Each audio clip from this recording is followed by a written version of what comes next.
আমাদের ইচ্ছে ছিল সালমান খান, শাহরুখ খান, আমির খান এই খানদের এক জায়গায় করার, কিন্তু এতটা আসলে আমরা ঝুঁকি নিতে চাইনি, বরং সহজভাবে আমরা আমন্ত্রণ জানিয়েছি ঢাকা জাদুকর আনোয়ার খানকে।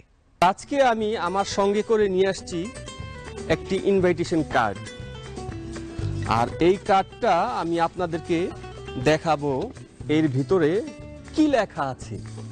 এখানে লেখা আছে বিউটিফুল ডে। আসলে আজকে অনেক সুন্দর দিন, তাই না? আর এই বাম পাশে একটা ছবি আছে। কিসের ছবি? একটি পায়রার ছবি।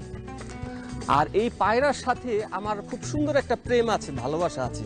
আমি যদি ডাকি, পায়রাটা জীবিত হয়ে আমার কাছে চলে আসে। যদি এরকম ঘটনাটি ঘটে আপনাদের সামনে, তাহলে কেমন হবে বিষয়টা? ঠিক আছে, আমি এরকম জিনিসটা একটু চেষ্টা করি এইভাবে।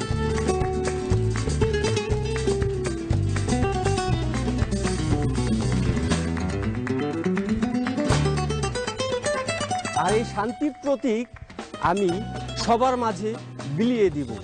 সবার আগে যে কাজটি করতে হবে, আমার এখানে সুন্দর একটি বক্স আছে।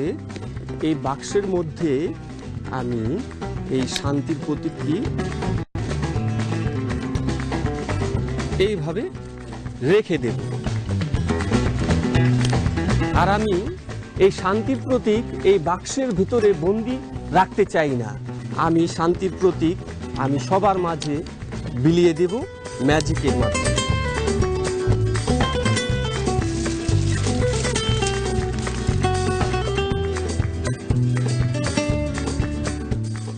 সুপ্রিয় দর্শক মণ্ডলী, আমার এখানে দুইটা দরজা আছে, এটাও খালি আর এটাও খালি।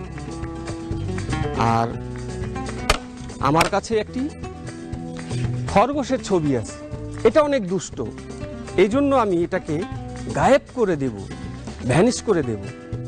আসুন তাহলে চেষ্টা করি। আমি এই দরজার ভিতরে আমি এই খরগোশটাকে রেখে দিলাম। এখানে কোথায় আছে? এখানে।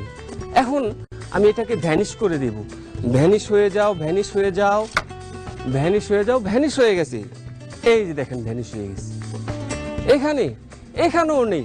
ভ্যানিশ হয়ে যাও, ভ্যানিশ হয়ে যাও, ভ্যানিশ হয়ে যাও, ভ্যানিশ হয়ে গেছে। এখানেও নেই। এইখানে, না না এখানেও নেই। ভ্যানিশ হয়ে যাও, ভ্যানিশ হয়ে যাও, ভ্যানিশ হয়ে যাও, ভ্যানিশ হয়ে গেছে। এই যে ভ্যানিশ। আসলে ম্যাজিশিয়ানদের কথা আসলে সত্যি হয়, সেটা আসলে মানতে হয়। আমি যদি বলি ভ্যানিশ হয়ে যাও, আসলেই ভ্যানিশ হয়ে গেছে।